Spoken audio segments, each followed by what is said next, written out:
જય શ્રી કૃષ્ણ બધાને. તો કેમ છો બધા? આશા કરું છું એ બધા મજામાં હશો. તો જો ફ્રેન્ડ્સ, આજે આપણે મસ્ત ખારી ભાત બનાવવાના છે, એકદમ સ્વાદિષ્ટ.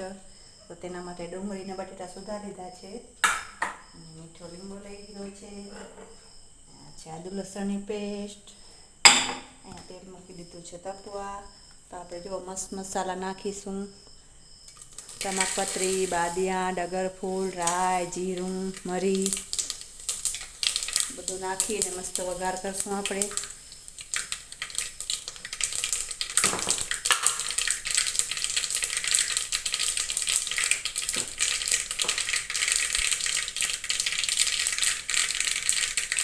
તો જો રાઈ જીરું કકડી ગયા છે, મસાલા હિંગ નાખીશું, મીઠો લીમડો, હવે નાખીશું ડુંગળી બટેટા, અને આપણે તેને સારી રીતે સાંતળી લઈશું. તો વઘાર કરતાની સાથે જ મસ્ત સુગંધ આવી રહી છે, અને જો આમાંથી આ ડુંગળીનો એક ફાડો રહી ગયો છે. હવે એમને ચડાવી લઈશું. તો થોડી વાર માટે આપણે તેને ઢાંકી દઈએ, સીજવા દઈએ, જેથી કરીને ડુંગળી બટેટા બરાબર સંતળાઈ જાય.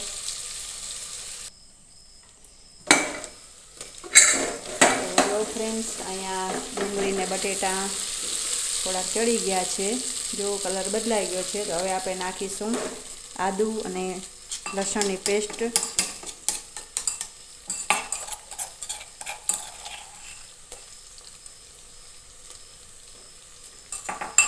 ખારી ભાતમાં આદુ ને લસણ નાખવાથી તેનો ટેસ્ટ ખૂબ વધી જાય છે. તો તેને પણ આપણે થોડી વાર માટે સાંતળી દઈશું, જેથી કરીને લસણમાં અને આદુમાં કચાશ ન રહે. જો થોડી વાર માટે તેને ઢાંકી દઈશું. તો જો ફ્રેન્ડ્સ, આદુ લસણની પેસ્ટ સારી રીતે પાકી ગઈ છે. હવે આપણે નાખીશું ટામેટા અને મરચાં. ટમેટાવાળી ખારી ભાત પણ બહુ સરસ લાગે છે. ઘણાએ નાખે અને ઘણા ન પણ નાખે. તો મને તો ટમેટાવાળી બહુ પસંદ છે, એટલે મેં તો ટમેટા નાખ્યા છે, અને લીંબુ પણ સાથે ઉપરથી નાખવું હોય તો નાખી શકાય. અને હવે આપણે નાખીશું આ ચોખા છે ધોયેલા, તો તેને પણ આપણે ઓળી દઈશું.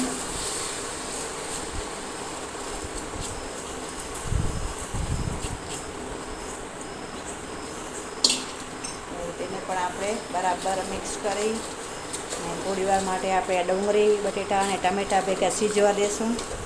ત્યારબાદ આપણે મસાલા નાખીશું.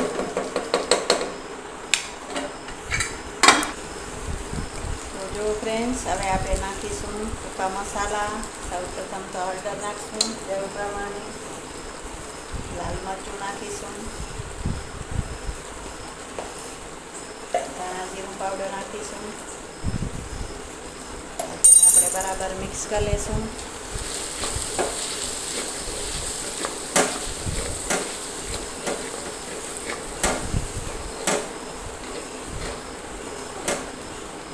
મસાલા સારી રીતે મિક્સ થઈ ગયા છે.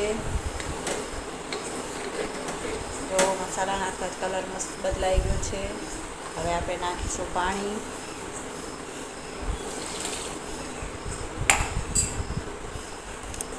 તો આશરે આપણે 1 લોટી પાણી નાખ્યું છે. જો મસ્ત કેવો કલર છે, એકદમ લાલ ચટાકેદાર. તો હવે આપણે કુકરનું ઢાંકણું કરી દઈશું બંધ. 3 વિસલ વગાડશું, એટલે આપણે ખારી ભાત બનીને તૈયાર થઈ જશે.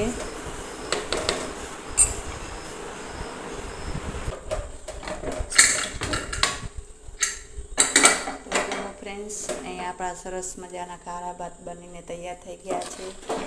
જો એકદમ છૂટા છૂટા મસ્ત છે ને, મસ્ત. તો ફ્રેન્ડ્સ, આશા કરું છું કે તમને મારો વિડીયો પસંદ આવ્યો છે.